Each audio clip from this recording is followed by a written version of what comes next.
شتى الصور أحب الوفي الأمين الأغر فأهل الوفاء كلون السحاب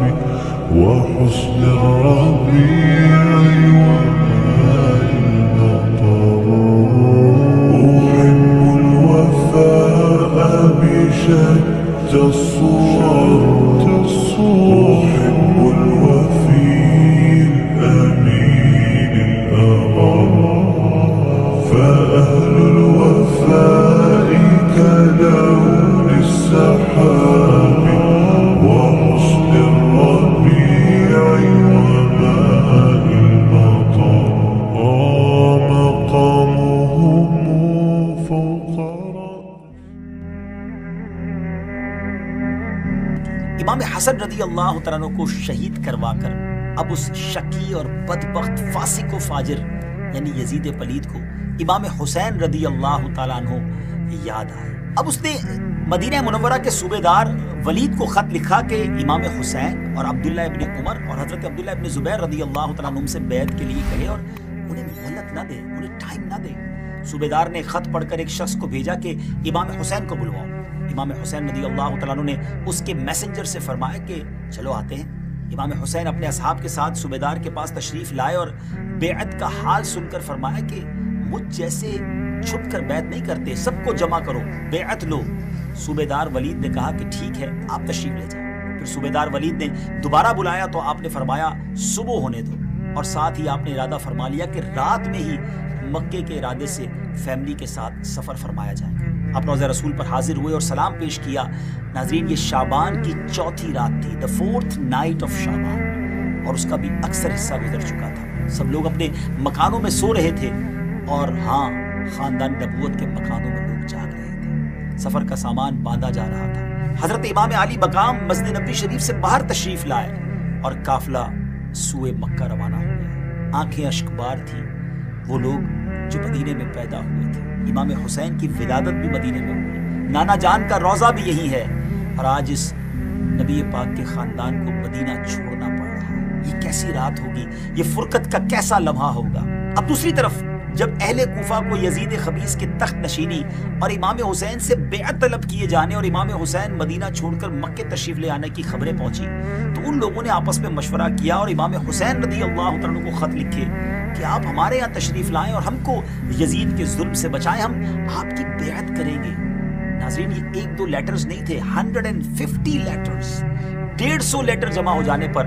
امام رضی اللہ تعالیٰ عنہ نے تحریر فرمایا کہ میں اپنے چچا زاد بھائی مسلم بن عقیل رضی اللہ تعالیٰ عنہ کو بھیجتا ہوں، اگر یہ تمہارا معاملہ ٹھیک دیکھ کر اطلاع دیں گے تو ہم بھی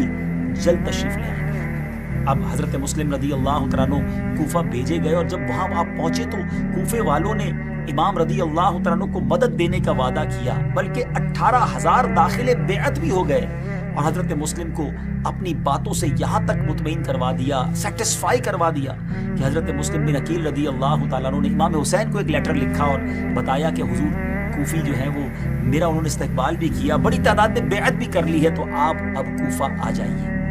دوسری طرف یزید پلید کو کوفیوں نے خبر دی کہ حسین رضی اللہ تعالیٰ عنہ نے مسلم بن عقیل رضی اللہ تعالیٰ عنہ کو بھیجا ہے، اور کوفہ کے جو حاکم ہیں نعمان بن بشیر ان کے ساتھ نرمی کا برتاؤ کر رہے ہیں، اگر کوفے کا نظام سنبھالنا ہے تو کوئی زبردست، دوسرے لفظوں میں کہا جائے کہ ظالم حکمران بھیجا جائے۔ اس نے عبداللہ ابن زیاد کو حاکم بنا کر روانہ کیا اور کہا کہ مسلم رضی اللہ تعالیٰ عنہ کو شہید کرے یا کوفے سے نکال دے۔ اس نے کوفہ پہنچتے ہی امام مسلم کو گرفتار کروایا اور شہید کر کے ان کا سر مبارک یزید کے پاس بھجوا دیا۔ اس واقعے سے بے خبر امام حسین رضی اللہ تعالیٰ عنہ نے ذوالحجہ کی 8ویں تاریخ کوفے کی طرف سفر شروع کیا۔ ٹرائی ٹو انڈرسٹینڈ، مکے میں حج کا سیزن ہے، 7-8 ذوالحجہ تو پوری دنیا سے حاجی آ جاتے ہیں نا، لوگ حج کرنے مکے آ رہے ہیں، اور امام علی مقام حج کے دنوں میں مکہ چھوڑ کر کوفہ جا رہے ہیں۔ صحابہ کرام نے بہت عرض کیا کہ آپ نہ جائیں، کوفے والے کوفی لا یوفی، وہ وفادار نہیں ہوتے، مگر آپ امام تھے اور آپ یہ جانتے تھے کہ اگر ان لوگوں نے مجھے خط لکھا ہے اور میں ان کی بلاوے پر نہ گیا، اور اگر قیامت کے دن اللہ کی بارگاہ میں انہوں نے عرض کر دیا کہ مولا ہم تو امام کو بلاتے رہے، وہ آتے تو ہم ان کی بیعت کر لیتے، تو امام علی مقام ان کی اس حجت کو خاتمہ کرنے کے لیے اس دلیل قائم نہ ہو جائے، اس کے لیے آپ نے یہ سفر اختیار فرمایا۔ ناظرین، اس زمانے میں کوئی ایسا طریقہ تو تھا نہیں کہ کسی طرح آپ کو پتہ چل جاتا، انٹرنیٹ کا زمانہ نہیں تھا، ٹیلی فون سسٹم نہیں تھا کہ حضرت مسلم بن عقیل نے خط لکھ کر کہا تھا کہ ایوری تھنگ از اوکے، مگر اب انہیں کو شہید کر دیا گیا ہے۔ امام حسین اپنے رفقا کے ساتھ اپروکسیمیٹلی 72 لوگ تھے ناظرین، اور یہ وہ لوگ تھے جس میں بچے بھی تھے، خواتین بھی تھی۔ یہ لڑنے نہیں جا رہے تھے، یہ تو نانا کے دین کو پھیلانے جا رہے تھے، یہ تو کسی کی دعوت پر گویا بلائے جا رہے تھے، یہ لڑائی کے لیے نہیں جا رہے تھے۔ یہ قافلہ یہاں سے روانہ ہوتا ہے، اور جب مکے سے کوفہ کے راستے میں امام حسین رضی اللہ تعالیٰ عنہ کو یہ پتہ چلا کہ حضرت مسلم بن عقیل شہید کر دیے گئے، تو اب قافلے والوں نے مشورہ کیا کہ جانا ہے یا نہیں جانا ہے، مگر ایک بار یہ طے ہوا کہ اب نکل پڑے ہیں اللہ کی راہ میں تو جانا ہے۔ بیسیکلی جو ہونی تھی وہ تو ہونی تھی۔ بہرحال امام حسین اپنے قافلے کے ساتھ آگے جا رہے ہیں، اور اب کیا ہو ناظرین، اب امام حسین رضی اللہ تعالیٰ عنہ کا ٹریول کوفے کی طرف جاری ہے، اور آپ کوفے کی طرف مسلسل آگے بڑھتے جا رہے تھے۔ آپ کو دوران سفر دوپہر کے وقت کچھ سوار آتے ہوئے نظر آئے، اور قریب آنے پر معلوم ہوا کہ حر ہیں جو 1000 سواروں کے افسر بنا کر امام رضی اللہ تعالیٰ عنہ کو ابن زیاد کے پاس لے جانے کے لیے بھیجے گئے ہیں۔ حضرت حر نے امام حسین پر کوئی سختی نہ فرمائی تھی کہ امام حسین آگے بڑھتے ہوئے جب نینوا کے مقام پر پہنچے تو ایک سوار کوفے سے آیا،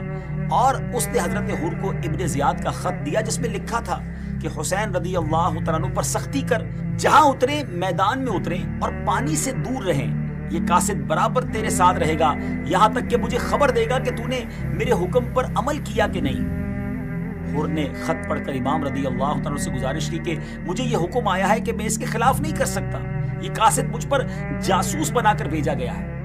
محرم الحرام کا مہینہ سٹارٹ ہو چکا تھا ناظرین۔ 2 محرم سن 61 ہجری کا دن تھا جب امام حسین رضی اللہ تعالیٰ عنہ کربلا کے میدان میں پہنچے۔